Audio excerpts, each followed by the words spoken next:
She took my car while I was at work. Smashed it so hard the axle twisted like paper. My mom told me, she's family, let it go. They kept driving a shiny rental while I walked blistered feet to my night shift. 2 weeks of that. Then came the call, a polite voice from the insurance adjuster. He emailed me a copy of the police report. I opened it and the world flipped on its side. My name is Ethan. And from wherever you're watching this, stay with me. Because have you ever wondered how far your own blood would go to protect their lies? I scrolled through the report, my hands shaking. She hadn't just crashed the car, she'd crashed it on the way back from a bar with a blood alcohol content so high I nearly gagged reading the numbers. My sister. The same sister who promised she'd been sober for 6 months. The same sister who stole my keys from the dish by the door, claiming she had errands. She'd lied to all of us. Lied to my mother, who wept for her recovery. Lied to me, who trusted her enough to leave my car at home while I worked the graveyard shift stocking shelves. But the final blow? The passenger. There was a name in the report I didn't recognize. A 16-year-old kid. Injured. Rushed to the hospital. Nobody had told me there was a passenger, much less a child. I sat on the edge of my bed, sweat sticking to my collar. Suddenly I felt so far away from my family I could hardly breathe. They'd known, hadn't they? That's why they pushed me to forgive. That's why my sister cried those big, trembling tears while still gripping the rental car keys. They'd known, and hidden it. My hands curled into fists. In that moment, a line inside me snapped. No more walking to work like the family punching bag. No more silent swallowing of betrayal. If my sister wanted to destroy lives, then she'd have to pay for every shattered piece. I looked at the insurance adjuster's email again. There was a witness listed at the bottom. Someone who saw everything. I clicked reply. I'd like to talk. Because if my family wanted war, I'd give them war. I met the witness in a cracked booth at a 24-hour diner, the air thick with stale coffee and broken promises. Her name was Tasha, 17 years old, hair twisted in cheap braids, eyes wide as a hunted deer. She stirred her milkshake, hands trembling. She was driving fast, Tasha whispered. Too fast. She ran a red. I told her to slow down, but she just laughed. I nodded, swallowing a rage so bitter it almost choked me. She promised me she was good to drive. Tasha's voice cracked. Said it was her brother's car, that he wouldn't care. My chest burned. Her brother wouldn't care. Me. I felt a sickness crawl up my throat. And when you crashed? I asked, voice as calm as I could manage. Tasha's eyes flickered away. She told me to lie. She said to say she swerved to avoid a dog. She begged me, she was crying. She said you'd never forgive her. I nearly laughed at that, a hollow, dead laugh. Forgive. That word was a curse now. The moment I left the diner, my mind was already a whirling saw blade. My sister hadn't just wrecked my car, she'd nearly killed a child and manipulated the truth until no one could recognize it.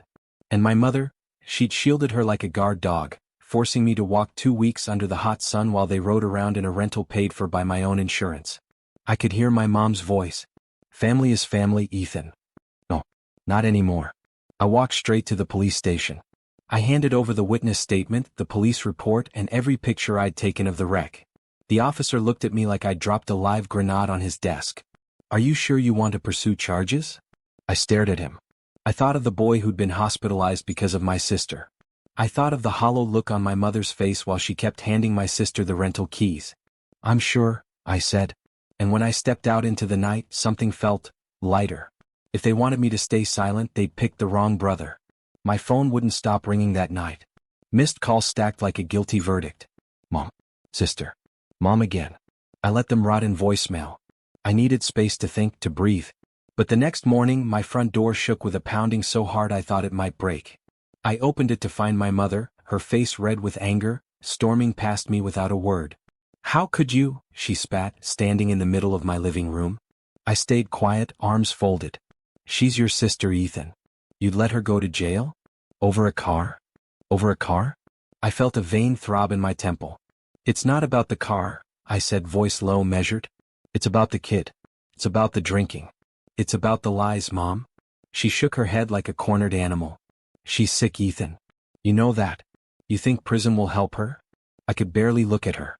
Prison might save her from killing someone next time, I said. That silenced her for a heartbeat. But then the rage returned, eating through any sense she had left. You are no brother of hers, she hissed. And no son of mine either. I flinched, Not because I believed her but because somewhere inside the little boy in me still wanted her approval. She left as quickly as she'd come, slamming the door so hard a picture fell from the wall. I picked it up. It was of me and my sister back when we were kids, grinning with gap-toothed innocence. I almost didn't recognize us.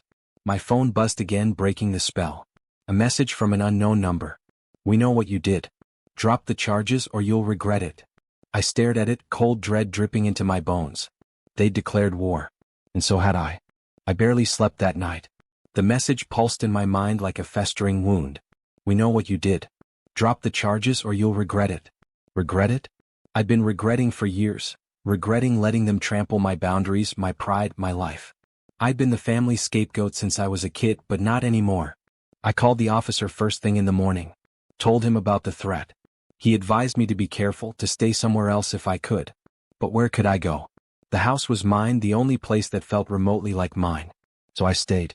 By noon, my sister showed up. No tears this time, no wobbly apologies. Just pure, cold fury. "Drop the charges," she hissed through clenched teeth like a snake. "Or you'll wish you had." I studied her, really studied her. She looked nothing like the girl I'd grown up with. She was hollowed out by addiction, wild, desperate. "There was a kid in that car, Emma," I reminded her. "A kid. He could have died." Her eyes flashed. "You think I don't know that?" She punched the air, nearly sobbing. "They'll take everything from me." I felt the smallest twitch of sympathy. But it died quickly. "You took everything from me first," I told her. She lunged forward then, grabbing my shirt. "You think you're better than me?" I pried her off, gently but firmly, and stepped back. "I'm done protecting you," I said. "Mom can scream at me, you can threaten me, but I'm done." Her eyes narrowed. "I swear, Ethan, I'll ruin you." I shrugged. "You already did." She stormed out, slamming the door so hard I thought the hinges might snap. Outside, I saw her climb into the rental, my insurance still footing the bill, and peel off like a demon into the night. And somehow, despite the rage, I felt free. The court date arrived sooner than I expected. Sitting on the cold metal bench outside the courtroom, I felt every eye on me. Mom was there, arms folded, refusing to look at me. Emma was there too, her lawyer whispering furiously in her ear. She didn't look scared. She looked defiant. They called my name. I stood, hands clammy, heart hammering. Testifying against your own sister feels like breaking your own bones. Every word I spoke felt like a fracture. But I told the truth, about the drinking, about the boy in the passenger seat, about the lies. Emma wouldn't meet my eyes once.